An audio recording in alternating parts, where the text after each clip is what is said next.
Okay.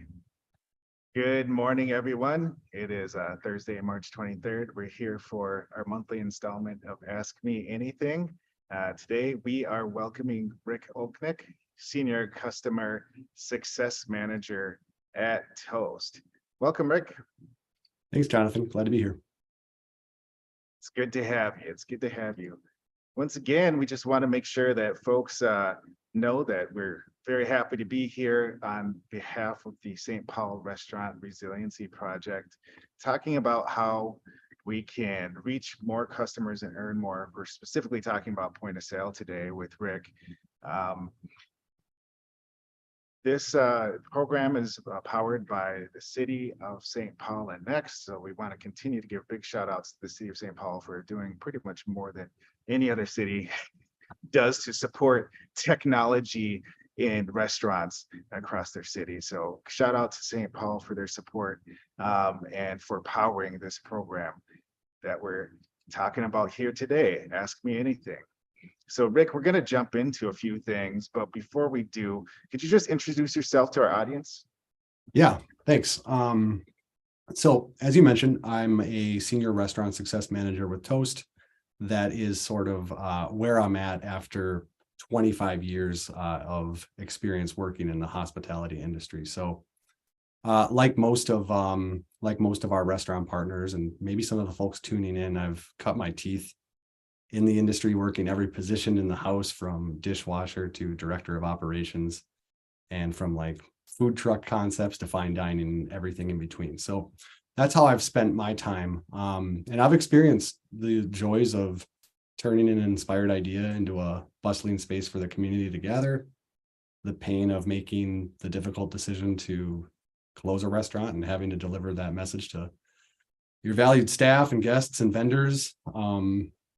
I've managed the process of bringing a fledgling brand all the way up to the point where it's acquired by a global hospitality company and having a fledgling brand represented to a global audience at the Minneapolis St. Paul International Airport. So kind of the breadth of my experience contained within that. I'd actually like to also give a big shout out to the city of St. Paul, Visit St. Paul, for supporting the Restaurant Resiliency Project and having Next facilitate this conversation. I've worked with the city of St. Paul and have operated a handful of restaurants in St. Paul over the years, and have even teamed up with the city, who's always really, really willing to collaborate, and even teamed up with them not only on normal restaurant operations, as I would call them, but also with the city to activate unique concepts on historic public spaces. So the Red River Kitchen at City House in the old municipal grain elevator in downtown behind the Science Museum was a vacant space that I worked with the city to turn into a bustling, riverfront restaurant. The Como Lakeside Pavilion, which had a really great restaurant, event space, and music stage, activated that space and turned it back into a bustling neighborhood hub. And so I'm really glad to see them continue to support the restaurant community through like initiatives such as this. And so that kind of brings me up to the last few years. Recently, I've been a hospitality consultant to restaurant operators around the Twin Cities, helping them improve their operations and identify areas for growth and success. I had led prior to my current position, ground operations for a cloud kitchen company that's global, to run their operations for cloud kitchen / ghost kitchens and third-party delivery partners in the Twin Cities market.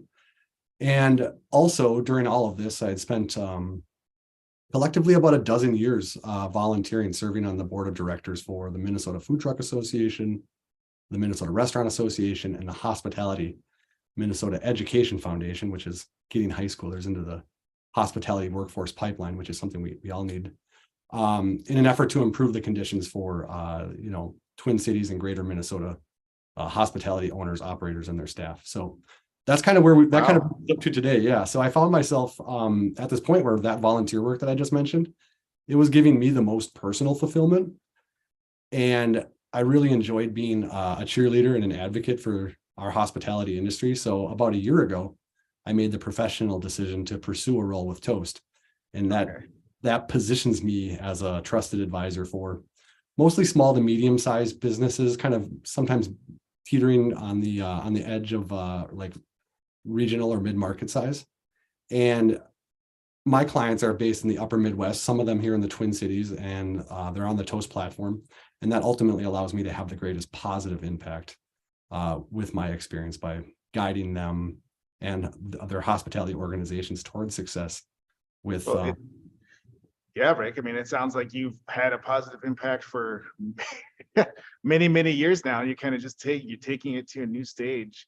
And we couldn't, wish to have anybody, I guess, in a better position to talk about what we're here to talk about today. I do want to come back to a point that you mentioned, and I'm just going to mention it now because I want to get to it at the end of the conversation. But you were talking about some of the work you did with the city of St. Paul, and I want to know what type of difference that made in your work. And don't answer now. We'll get back to it at the end of the conversation because I want to kind of key into that because there's a huge difference in the way that restaurants can thrive and even be more resilient depending on the city that we're in. So I want to talk about that with you a little bit later. And your pathway in hospitality is just amazing. So I'm glad that you're bringing all that to us here today. I want to talk about a couple things before we get to the Ask Me Anything questions. We do have quite a few questions that came in. We're going to talk about online menus, delivery, social media. We're going to talk about newsletters. We had some questions come in about what happens when we change our physical location. What do we need to do? What do we need to do in terms of point of sale and delivery? So we want to get into that. Also talking about how we can improve our curbside and carry out quality as well. So we're going to get into those questions. But first, I want to show you a couple web pages, and I'll show these for the whole audience to see here, because there's just been a phenomenal effort being done by the team at Next on behalf of the St. Paul Restaurant Resiliency Project to get some really good informative web pages up. So first of all, I want to just give everybody a look at the St. Paul Restaurant Resiliency homepage. This continues to be updated, and as you come out here, there's some things that you can launch into here. So you can launch into submitting an Ask Me Anything request. And this is what we're talking about today. So our topics that we have today come from folks who submitted this request right here. You can learn more about restaurant tech. So this will dive us into another page that we can look at in just a moment. And then we also have the digital capabilities index. And I want to look at that first. So Rick, I'm not sure, did you get out here and get a chance to look at our digital capabilities index?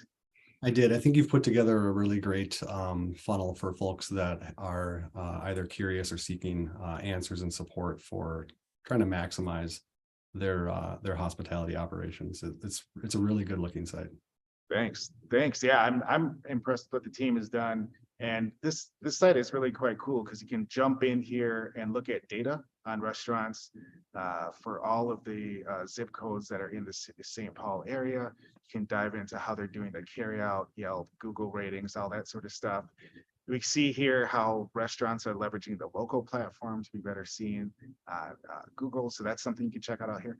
Also, you can see the whole digital audit criteria. So the St. Paul Restaurant Resiliency Project team and Next is going through restaurant websites, ordering platforms, and et cetera, according to this criteria to help produce our digital capabilities index that we looked at just a moment ago.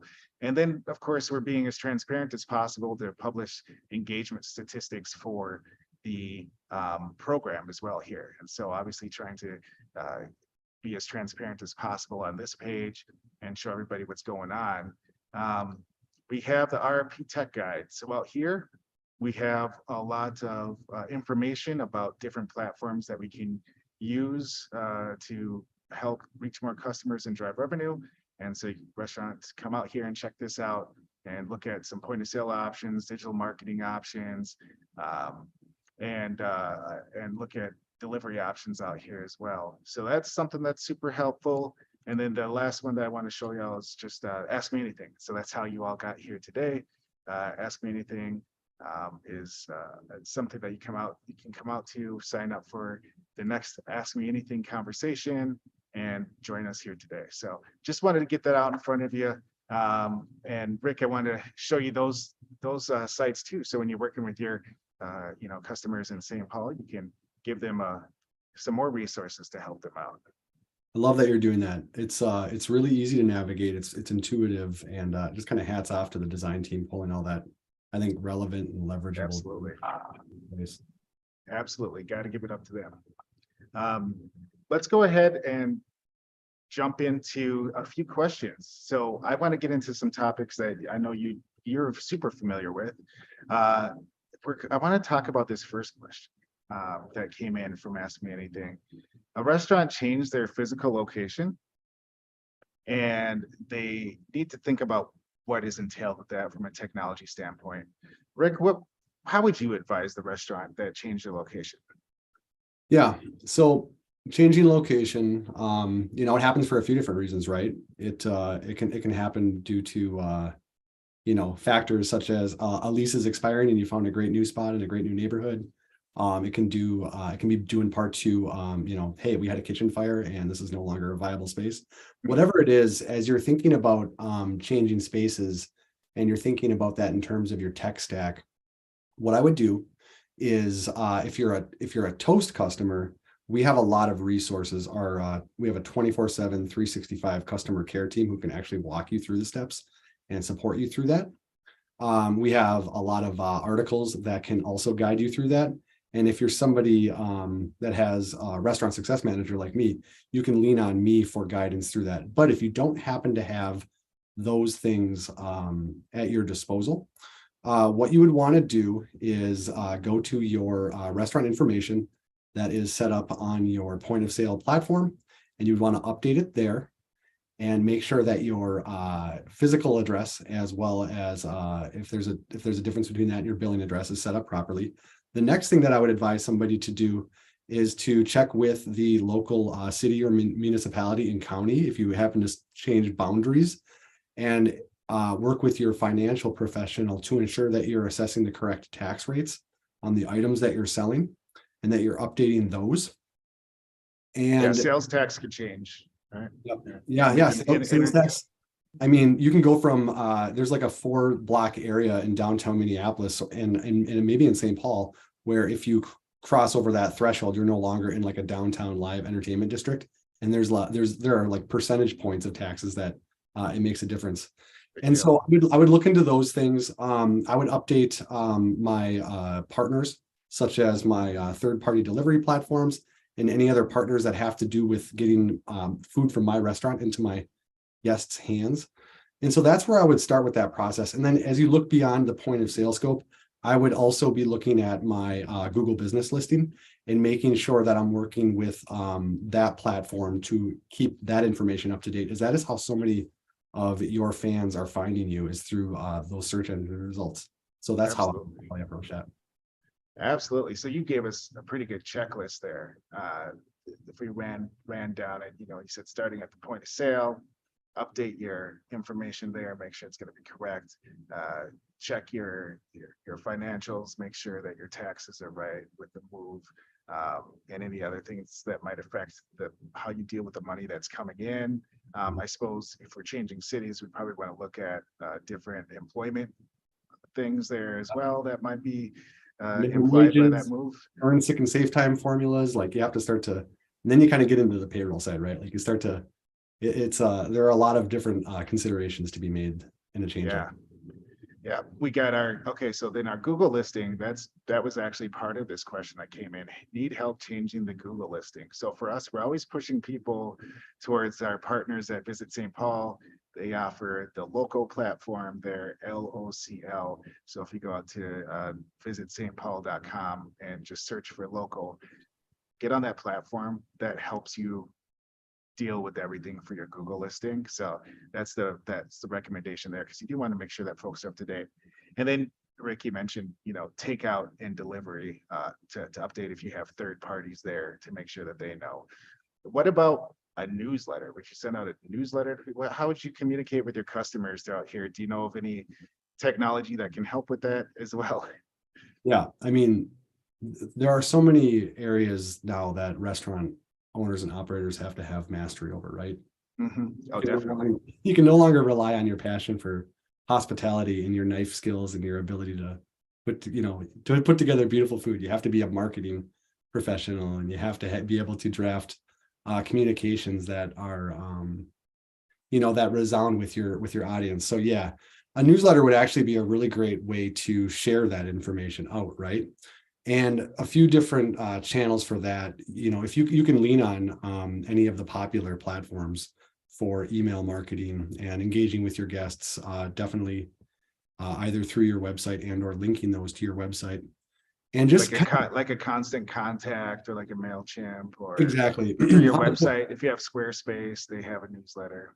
Exactly. And if you're on the Toast platform and you're leveraging our email marketing feature and or our loyalty program and all the different ways that we are able to kind of group all of your restaurant's fans together and communicate them with them in one place. We actually have a tool called Guestbook, which is where Toast is able to aggregate all of your guest information. So I would look in there, because every time a guest interacts with our platform and when they opt into it, their information is at your fingertips and you're able to reach out to them with, changes like this. That makes a lot of sense. And I think even compared to newsletter, there seems to be like two things, right? We got the newsletter, but then we also have Guestbook, or we have the point of sale information about the customer. So yeah, of course, anytime that we have a customer coming in, we want them to be signing up, leaving their phone number, email, name, so we can reach out to them in the future. When we have that information, that is going to be like everybody who's given you 50 cents, everybody who's giving you $1, who might give you another $1. So is there a way to connect between the newsletter and that information, or should we just use the information that we got for the point of sale and go directly to the people who we've already engaged with?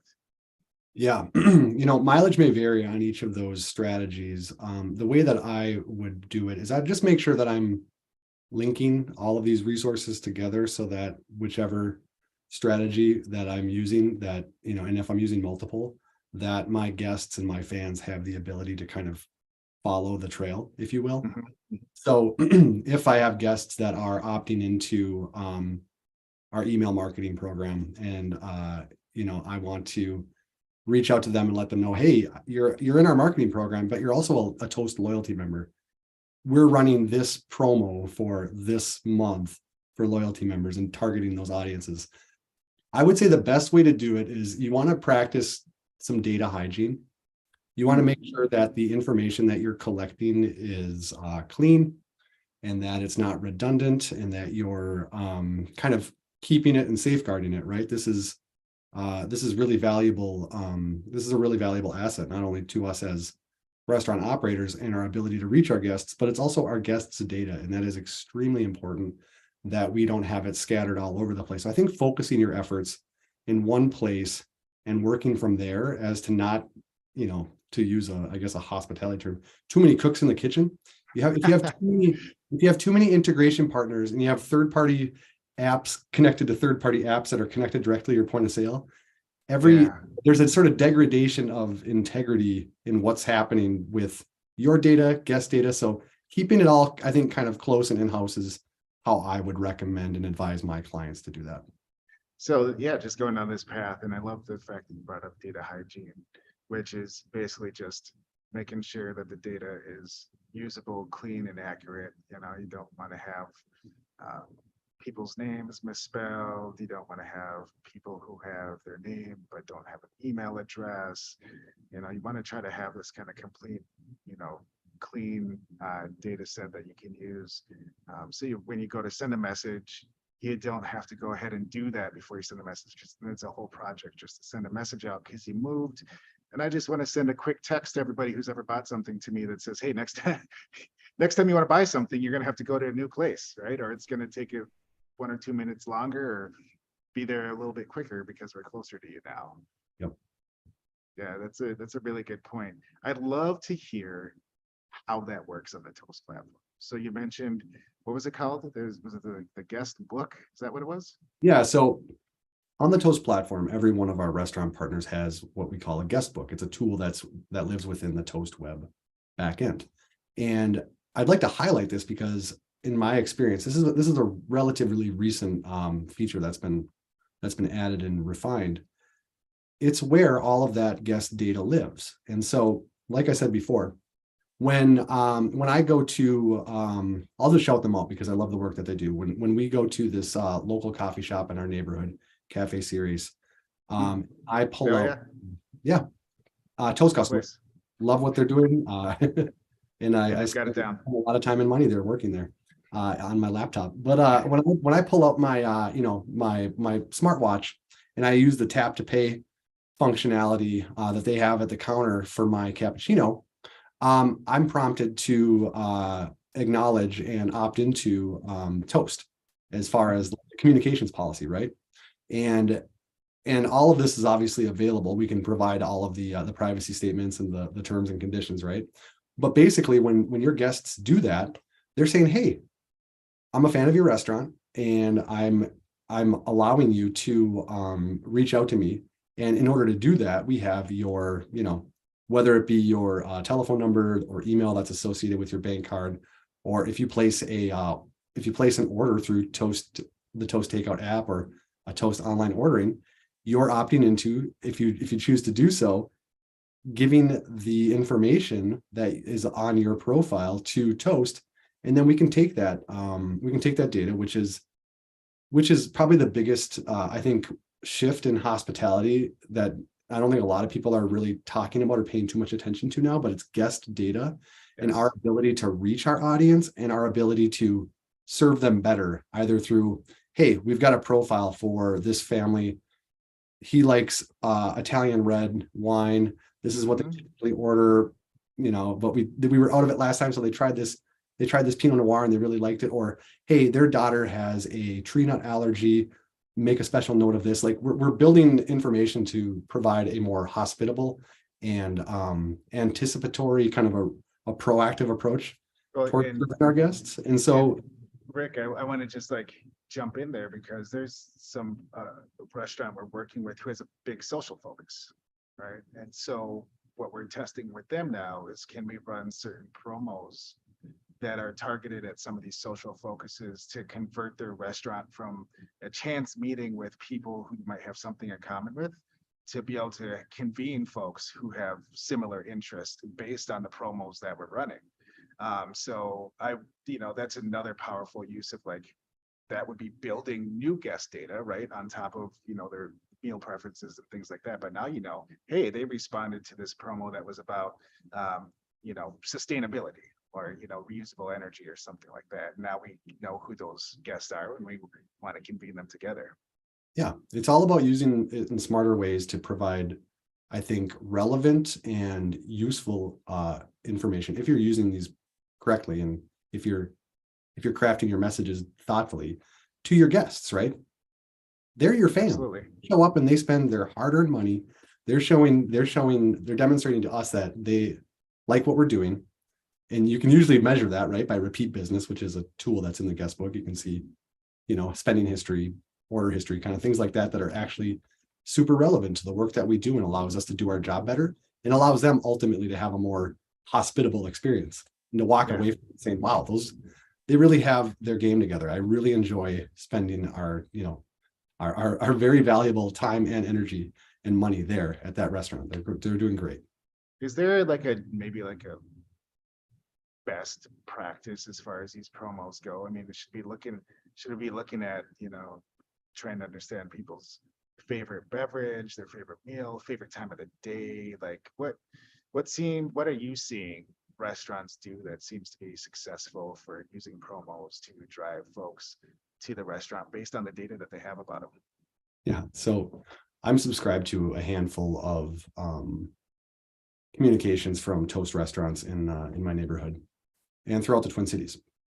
And while there's not a one size fits all approach that's going to be right to drive either revenue or volume and get for example, if you wanted to target the Tuesday, Wednesday, Thursday sort of happy hour, post lunch, pre dinner, in most restaurants there's sort of a valley between the peaks between Sunday and Friday.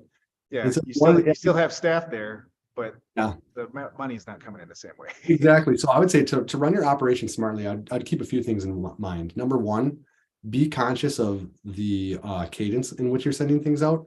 because there can be you can start to turn your fans off if they're looking at their inbox and your name is always popping up. Right. And it also has the effect of, I think, relative to what you're doing, actually sort of cheapening the experience if you're continually discounting or running something, running promotions that are maybe too aggressive. So I'd advise to show a little restraint and be pretty strategic about both the timing and the offer, and maybe work some variety into it.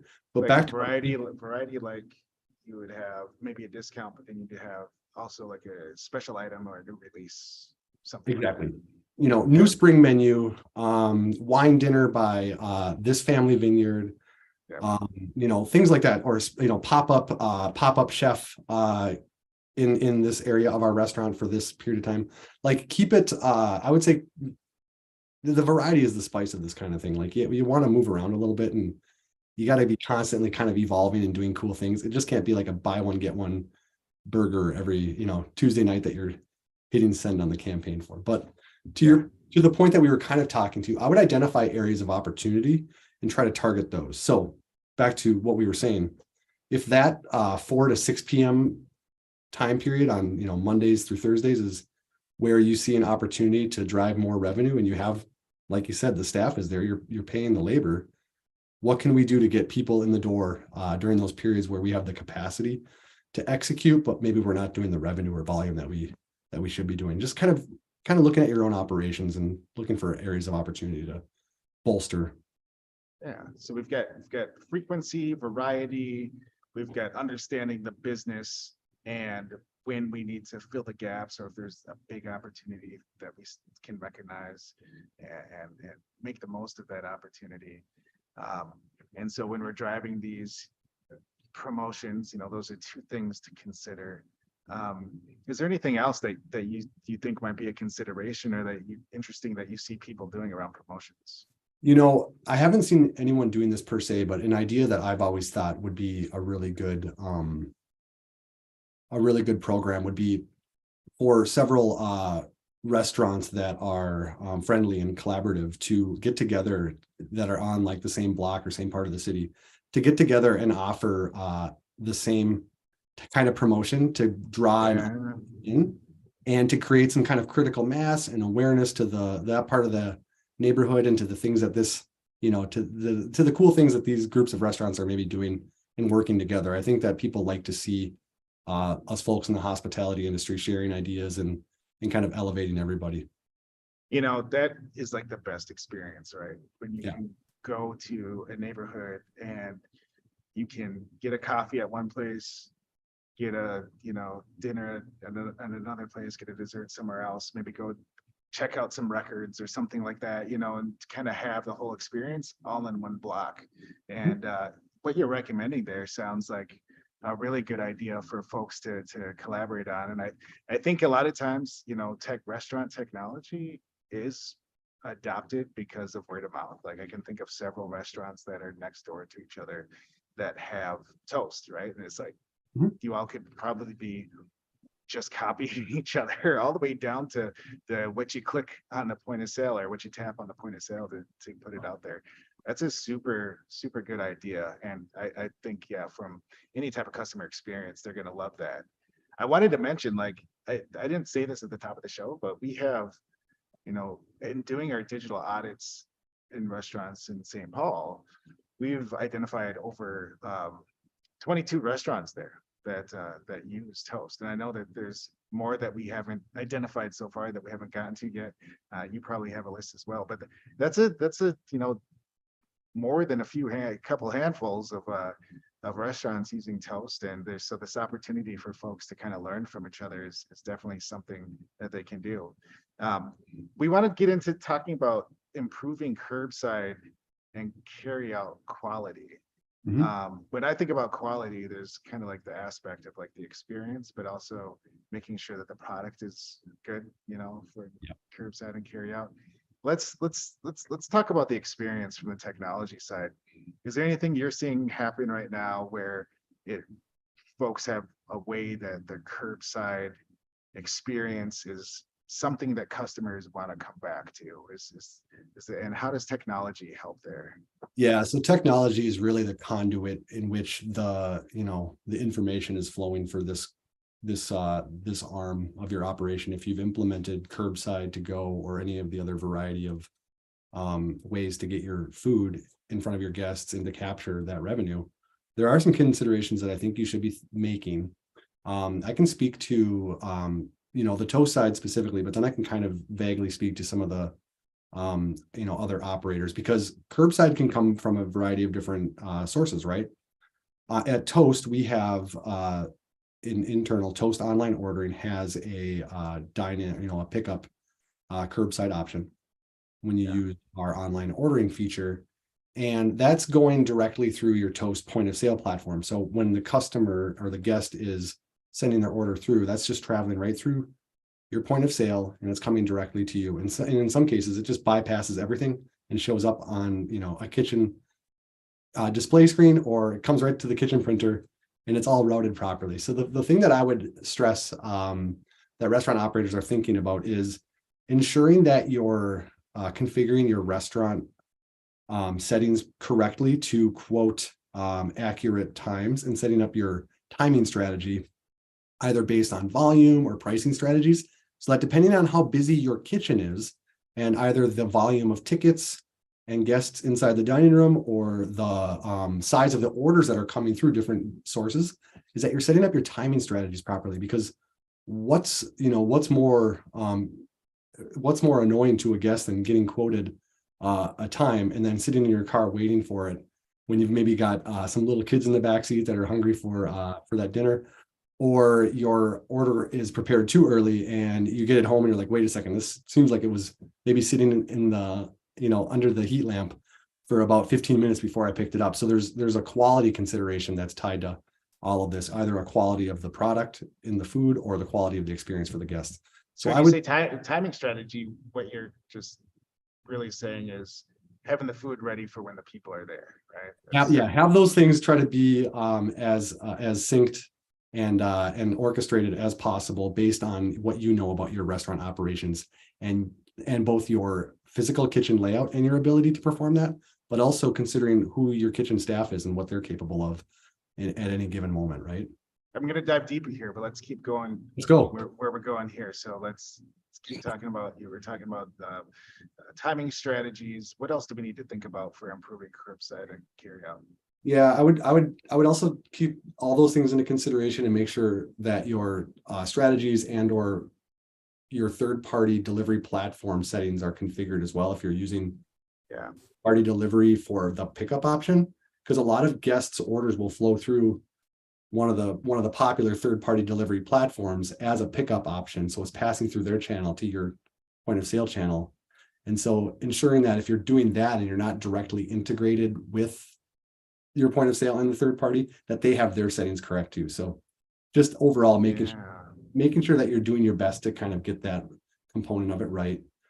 From the tech side, I would, it's and these kind of bleed into each other, right? Because there's a little difference. I think it's how we talk about it in order so we can use the information to implement it, but to the customer, who cares, right? Yeah, because it starts to bleed into it's tech. Tech is enabled by humans, and humans are enabled by tech. So there's always a human element to this. But I would say making sure that your menu is accurate online and that it flows intuitively, so that all of your menus are organized in a logical way, that they have the correct pricing structure, that the correct modifiers and options are attached to them, so that the user experience for the guest isn't confusing as they're clicking through things and they can't hold, the radishes on the banh mi sandwich. They want that banh mi, but boy, they don't want those radishes, but there's no radish modifier, or there's no way to open mod, like no radish. So keeping that in mind, and just in general, engineering your menu so that it's good for takeout. There are some things that just don't travel well. And that's not going to be great when you get that home. And you could be losing out on an opportunity to win a new fan over, because ultimately when we're getting our food that's not being consumed in the walls of our restaurant, it's not only, it sort of diminishes the experience in that way a little bit, right? Like you're taking that really nice, thoughtful restaurant concept and you're putting it in someone's home that's, maybe 15 or 20 minutes away. Yes. And when they open that up, you have to consider their experience, because not only is it a dining experience for you, but it's also a marketing experience for you, because you're bringing your brand into their home. You're now marketing, right? Yeah. I feel like this is summer of 2020, right? We could probably do a whole other conversation on, quality assurance or quality control between your door and the dining room table of your guest. Because, going, like you said, your the time you get it ready is important. The packaging that you use is important, and what is actually an option on the menu for them to take home is super important. And I think we learned the hard way with a lot of a lot of different food back early on in the pandemic. Well, that was the flashpoint, right? That really accelerated not only how our guests consume and perceive what we do, but also our operations. We advanced probably like 8 to 10 years in a matter of a few months in terms of how quickly the ground underneath us changed and how we had to adapt. Yeah, so we definitely did, and we're doing some adaptation now. Now that people are coming back into the restaurants, one of the things that we're seeing is that restaurants seem to be playing a little bit of prioritization with carry out, curbside versus whether people are dining in. Should it be faster to get your food if you're dining in than it is to get it for curbside carry out? How do you play with that strategy to make sure that you're doing what is best for your customers and best for your bottom line? As a restaurant operator and as a consumer and as somebody who has their head under the hood of the tech side, I've got a lot of opinions on this. So bear with me. That's why I asked. Yeah, it's gonna get real. So I have seen a few concepts that are in their own right. They're huge concepts, and they have a ton of resources in terms of capital, technology, and smart people. They're global brands that are absolutely falling on their faces and not getting this right. Yeah. And what I mean by this is that you are providing a poor experience, and this is the old school restaurant guy in me coming out. You are providing a poor experience for the actual people who have showed up to your restaurant to enjoy a good time and spend their money within your four walls. And if you're prioritizing people that are not actually there to do that ahead of those folks who have actually shown up and demonstrated that they're there and committed to it, then I think you're doing a disservice. And I think that you have to either think about how you're prioritizing those or how you're executing those, and maybe even consider kind of having a online ordering, curbside pickup, a different division structured into your entity so that it's not disrupting the normal flow in the dining room or on the line in the kitchen as those tickets are coming through. So interpreting what you're saying there. So if I have a restaurant and, I want to keep a 20-minute wait, or let's say less than a 20-minute wait at each table, right? But curbside, I could be saying 20, 30, 45 minutes wait there because we should be prioritizing the people who came and sat down in the seat. That's just an old restaurant guy's opinion, that providing hospitality to people who make the effort to show up should always take precedent in my book. And if you're not able to do that, you should either not be in the curbside pickup game or relying on that revenue, or you should be rethinking your strategy for pulling that off. Maybe the space next door or down the street is available to lease. And maybe you can just turn that into, its own little operation revenue center where you can actually execute both things really well. And you don't see this a lot when you're talking about full service restaurants. I think they kind of get it. But I really see a lot of quick service and other more casual places just can't seem to figure this out. And it's leading to a lot of problems, both guest dissatisfaction and employee dissatisfaction, getting burned out by the tickets just constantly rolling in and not stopping because people are ordering on their phone 4 miles away when they're, leaving work and they aren't going to be there for 40 minutes. It's, it grinds you down as an employee. And I'm speaking as somebody who worked in ghost kitchens and never had guests showing up, and just how I think the disconnect between the people you're serving and the people you're serving are not there in front of you. And that kind of loses some of its soul. So yeah, that's my matter.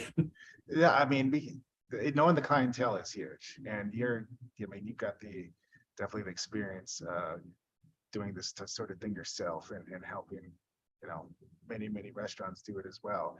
You think about, okay, for someone who's visiting you in an online manner, they're going to be deciding a lot of the same ways, and that someone in person would. So if you think about, they see, oh, I'm not going to be able to eat lunch.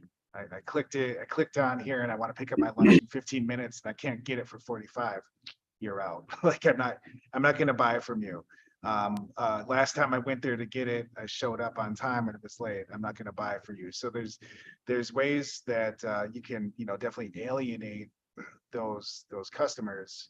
But the main thing I think that I think about here is the customers, their experience, and how managing that experience helps keep sustainable and resilient revenue coming into the restaurants, because you can't provide an experience if you don't exist. So Yeah, when we're balancing all this out, I'm thinking about, okay, is what I'm doing on the house service side killing the carry outside, right? If that's happening, then the next time we have a shutdown, you got to start that all over again, or you've lost your reputation of being able to develop or to deliver there. And that might be a sacrifice that's too much for you to make right now. Or are people getting up and leaving their tables while people are coming in and grabbing food for carry out? I mean, that's a loss too. So you got to balance that experience and watch your revenue on it. If you're completely losing this kind of resilient capability that you built up over the last 3 years, I'd be pretty concerned about that. So much, you could really go deep on this topic. There are two kind of takeaways that I would have people keep in mind. And that is, well, first of all, I'd like to applaud the city of St. Paul for passing the cap on third-party delivery and the usage of those platforms, because that lets you claw back a few of those margin points on your profit. Because before that, third-party delivery with all the fees, that was just chasing fool's gold. Like you were maybe making, some of these fees were egregious. They were like 30%. Well, Rick, even with those fees, we still advise to look at third-party delivery and as marketing. Yes, that's our advice. That is marketing. Take advantage of that, right? Yeah. But when you have it integrated to your POS, a lot of times you're doing DoorDash at 2% or $2. You're doing, I know that you all have a specific program too for delivery. So use third-party for marketing. Back to you. Yeah, if you're using it for marketing, it's not for your food that's only doing the marketing. Also drop in some materials, or give them a call to action in the bag. But also, how are you positioning yourself to your audience? I mean, if the expectation is set that you are primarily suited for online orders, and that it's a pretty quick turnaround, and your menu is engineered towards that, and all of the sort of signs that you're putting out there to your audience are saying like, hey, we're casual. It's super easy to order from us. The order's relatively quick. We're friendly and accessible menu. Then, invest in the online ordering platform as your primary revenue center. But make sure that whatever you're communicating to your audience is that's what you're sort of following through on, right? It's about setting the expectations too. Yeah. So that's creating an experience that can't tell the difference between. It's very transparent, and you don't have this kind of rift between I see you like this online and I see you like this in person, and it's two different experiences. You want them to do the same thing. Yeah, that's a really good point. Okay, so we've covered some really good questions, and thank you for the restaurants that sent these questions in. Thank you for the restaurants who we're currently working with in person to help you with technology through the Restaurant Resiliency Project. Really appreciate your engagement, and keep reaching out to the St. Paul Restaurant Resiliency Project for support. Ask me anything. It's ncxt.co /RRPAMA to continue to get this great advice and support, hands-on support for your restaurant. We haven't talked a lot about social media, connections with the point of sale for social media. Is there anything that we can do there? Does Toast have a way to integrate with social media, get promos out that way, talk with customers, or how do we go about leveraging what we know from the point of sale in our social media. Yeah. So with respect to social media, it's just another one of those channels that you have to be, actively engaged on. It's another way for you to reach your audience. I would still recommend the efficiency of running your restaurant through kind of a single source and kind of having everything directed back to one place, whether that be your website or your online ordering menus, kind of keeping it clean and reducing the number of clicks that it takes for your audience to sort of get to whatever it is that you're trying to say, right? And keeping it consistent across all of the different platforms, but also sort of tailoring the message to those different platforms slightly. Again, I'm going to point back to the email marketing feature with Toast. This is something that, again, time and time again, I don't have the exact numbers, but this tool provides the highest ROI for its investment, I think, out of anything that we have available to us on our platform, because it's so simple to target your audience, send a relevant message, and then track the actual spending that comes back from a campaign, which are really easy to set up and send out because there are these simple templates. I mean, I could set up an email campaign in about 5 minutes and have it recur twice a month, and easily make it pay for itself many times over through that. And so I think linking social media through your in-house communications is really important. Having that coming typically from one voice, one person running that, I think is pretty important. That's well versed on your communication style and your communication guidelines and what's being put out there. Not social media per se, Jonathan, but something that I'm pretty excited about because I've experienced it as a consumer is a new integration that we have with Google as our integration partner. Yeah, let's talk about that. Yeah, I think it's really great. And I don't hear enough about it, but I've used this as a restaurant guest now, and I'm just blown away by this. So recently, Toast and Google have partnered up in 2 areas. The first area is for online ordering. And what that does is that every Toast account has the ability to toggle on order with Google. Yes. Which is no cost to them. It's just in your Toast backend. And what that does is it links your My Google profile to your search results. So if somebody searches for your restaurant, it's going to show the listing, the address, the website, and all of the data, but it'll also have a, order online that saves them about 3 or 4 clicks to get to your menu and order through Google directly integrated with Toast and I've used it and I'm just blown away, and I deal with this stuff every day. And I'm like, this is so easy. This is just the future of how we're going to be interacting with this kind of technology. And then the other integration with them is coming through our reservation platform, Toast Tables. And that's going to allow you to make reservations without having to travel between sites and wait for pages to load. It just kind of this direct, quick, gets you to where you want to be. Yeah. And you're in and out really quickly. And those are 2 things that are semi-related to social media, but also these big tools that we should all be using to drive attention and revenue to our restaurants. Yeah, there's some other platforms have some similar integrations, and I want to point out that the important thing here is that this isn't the tech integration where you need to hop around and jump and do all these different procedures on different platforms and know how to go onto Google and modify it here, go to Toast and modify it here. This is actually like a true sync, right? Like you do it on Toast, it gets pushed out, right? So you're not being you don't have to go to all these different places because you don't have time to do that. Yeah, you're not going to a bunch of different dashboards to update your information and make sure that it's pulling that information directly from your point of sale, which is the purest and cleanest form of data. The brains of the operation. It's the brains of the outside of your own brain, of course. Yeah. Yep. I want to talk, speaking of brains of the operation, I had a really good conversation with Jose from Boca Chica Taco House yesterday. Have you ever been there? I have. Big fan.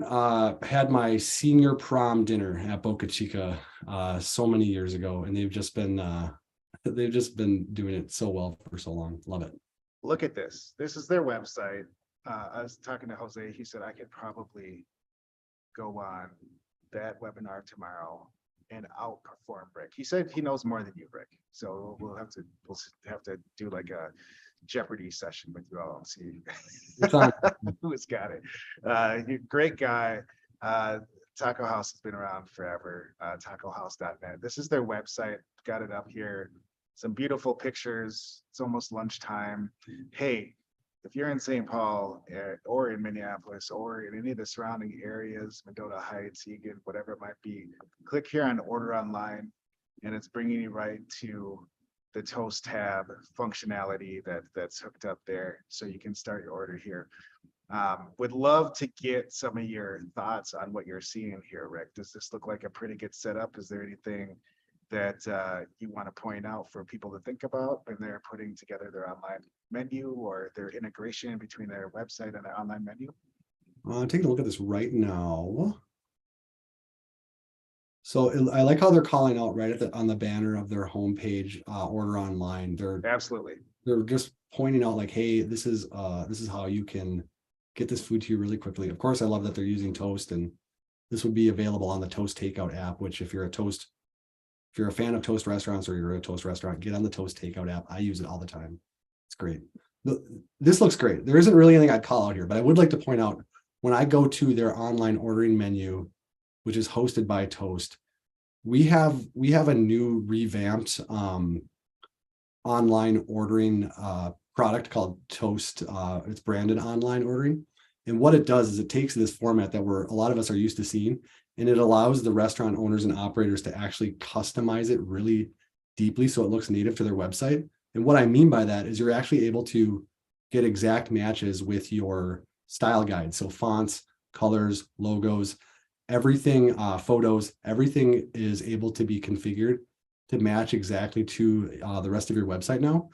And that's now available to a general audience. It was in beta for a while, but Toast branded online ordering is something I'd recommend that any restaurant that wants to upgrade that user experience looks into, because it just sort of evolves where we're going with that online ordering user journey.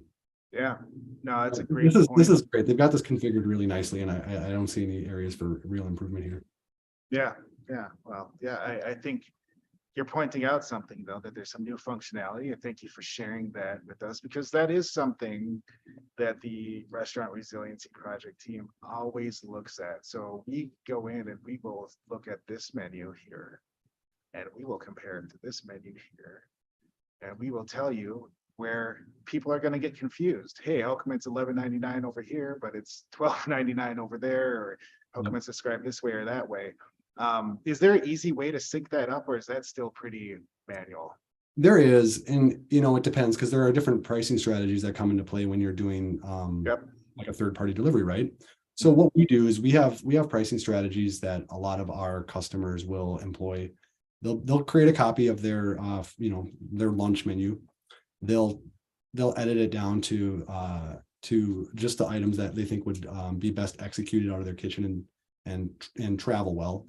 And then you would apply a pricing strategy, either raise prices individually per item, increase prices across the board on the whole menu by X% to make up for what you're losing with those fees, and also the ability to just kind of raise everything incremental to your profit margins. So yeah, there are ways to do that. And there's a way to just create a copy of a menu or use a menu that would be, visible to your guests online. Also the same menu visible to your delivery partners if they're, if you don't want to raise prices, or if you don't want to raise prices on pickup, curbside, but only want to raise them on third-party delivery. There are different strategies that you can use with the Toast tools available to you. And you need to. Consistency, yeah. Yeah, that goes back to that conversation we're having earlier, because perhaps you want to drive more business inside to have people sit down. So it gives you an incentive to raise rates. Perhaps there's a whole different carry out delivery competition game going on, because you're trying to compete with Taco House houses across town, taquerias across town. And that's a whole different competition than, the people in your neighborhood or your longtime customers who are already showing up. I love that y'all have those tools available. You have so many things available from Toast that are even available for, non-Toast customers. I want to talk through that as we wrap this up and get out of here, because an hour goes by fast. Not ask me anything. I put up some of these tools that you were telling me about. Let's talk through these and, tell people how to get a hold of you too, please. Yeah, absolutely. So I'd like to just encourage anybody that wants to drop me a line or, would like to use me to try to point them in the right direction for an answer or to anything that I can help out with respect to their experience with Toast. We'll have my my LinkedIn profile linked here. And there are a few other tools that are available though. So Toast puts this really cool thing out there. I love this. It's called the On the Line blog. Hold on a second. I don't have the right share up. Let me get that up. Yeah. Come up right, because I know I have your slide here. Find it. Here, is that better? There Perfect. we go. Yes. Okay. So we have this really great resource called the On the Line blog. And what I really like about it is that we're not being greedy with resources. We believe in the democratization of information and technology to restaurant operators. So the On the Line blog is a really deep resource that's available to everybody. You can just follow that link or search it. And what it will give you is expert advice and tools and guides that's available to restaurant operators. These are all just really helpful things that can help you run your restaurant a little more effectively and efficiently. And so as we go down for Toast customers, we have a ton of resources. A few of them that I'd like to call out though are our education and training tools that are available. A really deep catalog of how-tos and best practices and both live and asynchronous support with Toast experts. So Toast Classroom is a place where you can go to become a master on the Toast platform, where you can either watch videos on all of the specific functionality and features of the many tools that we have available. And we also have live classes that you can sign up for that are guided by a Toast expert, and they can get them tailored a little bit and take questions that you might have specific to your operations and how to use some of these tools to maximize your operations. And then Toast Central is it's the knowledge base for all things Toast that's available to Toast customers, where you can get expert information on how to use or troubleshoot or FAQ any single one of our products or processes or features. Amazing. I love the Toast Classroom.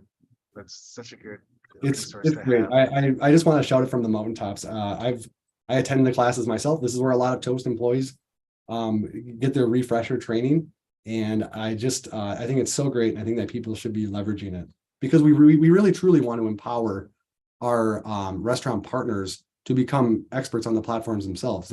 Every account doesn't have somebody like me to guide them. And so these are available to everybody, and they are a great way for you to become a Toast expert and run your business really well. Well, that's amazing. And yeah, not everybody's a Rick, not everybody's a Jose. And we don't all have to be. The thing is we want to be able to keep doing what we do best, and that's make great food and make customers have a better day. And that's what we're here to do. So all this technology that we have, it's so useful to help us in that mission, and let's leverage it as much as we have to be successful there. Speaking of being successful, I did want to tap in here to my question that I mentioned earlier today, and just to go back to kind of as we close out the show, what's the difference when you work with restaurants in a city that is supportive of restaurants and technology versus a city that isn't? I'd love to hear your experience, maybe contrasting what you talked about with St. Paul to other places you worked. We don't have to drag anybody through the mud, but we can just, talk through what the difference might be.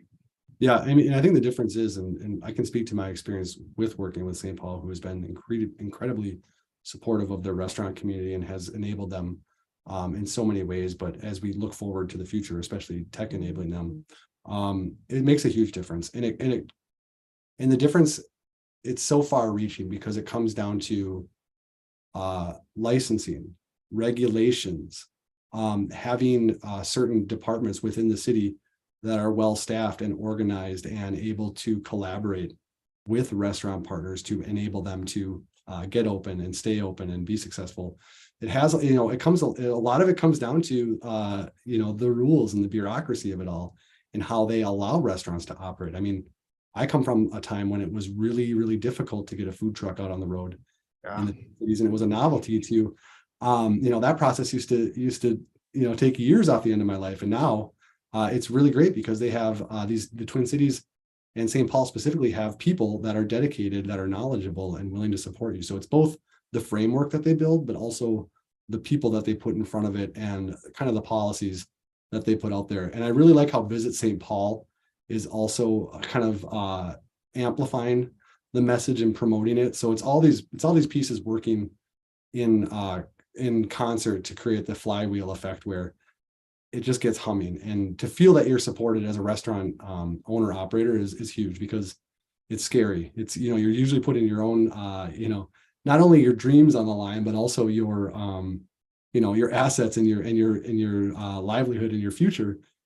And so to have the support of the people that are operating that, it's absolutely priceless. And now, I wouldn't say that there are any unfriendly restaurant cities that I've worked with, but there are just the cities that lack these things. They're not proactively, trying to make it challenging, but they just haven't evolved with the time or are not putting the energy into the things like the city of St. Paul has been doing here. So hats off to the city of St. Paul for supporting, sessions like this and giving restaurant owners and operators the tools to do their jobs well.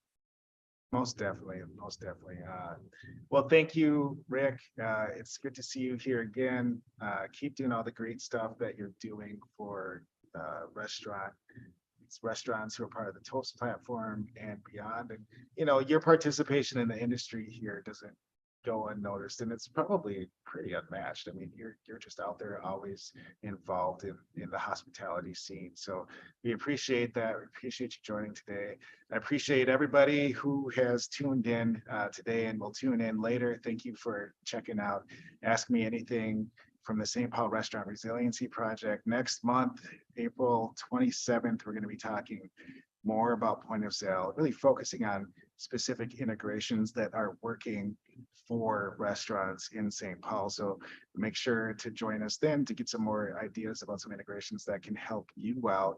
Until then, go to ncxt.co/RRPAMA to submit an Ask Me Anything request and get the support that you need to be successful in your restaurant, to reach more customers and earn more revenue. Thank you. Thank you, Rick.